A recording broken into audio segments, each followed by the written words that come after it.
Dennis Nessler, Editor-in-Chief of Lodging Magazine. I'm here today with Chris Russell, President and CEO of Spire Hospitality. Chris, how are you doing? Good, thank you. Good.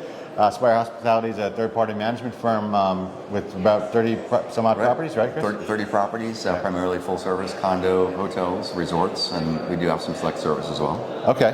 And what kind of year was 2023 for you guys? It was a good year on the revenue side. I mean, we met expectations. We did pretty well.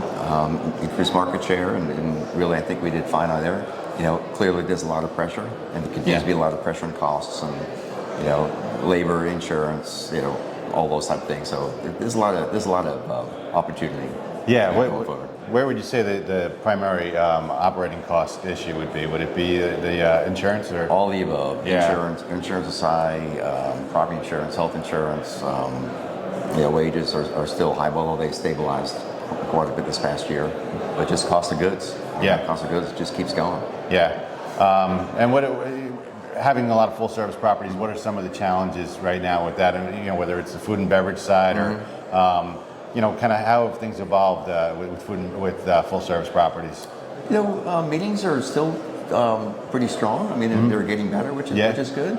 The restaurants are filling up, and we of course there's always opportunities with some of the staffing and trying hours. So you try to satisfy what the brand requirement is with what the business decision is, which is the ongoing opportunity for all of us.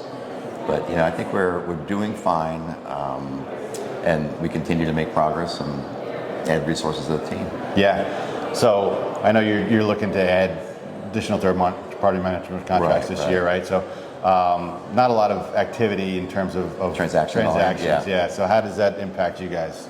We got a good stable team that understands what we're trying to do, and even when you think about COVID a couple years ago, we had some reductions in staff, but we're pretty well set for this year. However, we can augment our business. I mean, a lot of our hotels are owned by AWH or have invested. Right.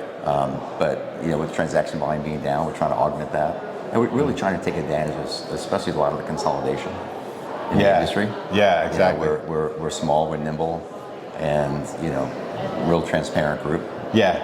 And having managed a big company before, past life. Right. I think we're able to jump in pretty quick. Yeah, I mean, what's that? I mean, I would imagine a lot of the owners like a hands-on approach and transparency. Maybe that some of the bigger firms aren't able to give them as much. Flexibility. Listen, we're flexible, we're approachable. If they're getting their calls returned, we make sure that we do that. And people have our phone numbers, so they'll call us. But and honestly, we don't get tied up. We don't let the rules of the contracts dictate what they need. We can make our own decisions, and we don't get bogged down in a big process. Right. Yeah. In terms of the industry for 2024, what's your outlook on things? Is it generally bullish? Yeah, I think bullish. I think any time in really the history, it's when you're dealing in an election year. This one in particular, I think, is going to be a little bit more crazy. Absolutely. Regardless of who wins, I think it's going to be second half of the year. It's going to be a little bit softer. But we still expect to have a good, solid year on the revenue side, and costs seem to be stabilizing. But we're going to have to continue to be creative and recruiting. Still, we're doing a good job with recruiting. But I think our culture is strong, and people want to be able to be part of something that we're growing. Yeah. So good. I feel good about 24. Good. Well, thanks so much for your time today, Chris. Appreciate it. Well, thank you very much. I appreciate it. Bye.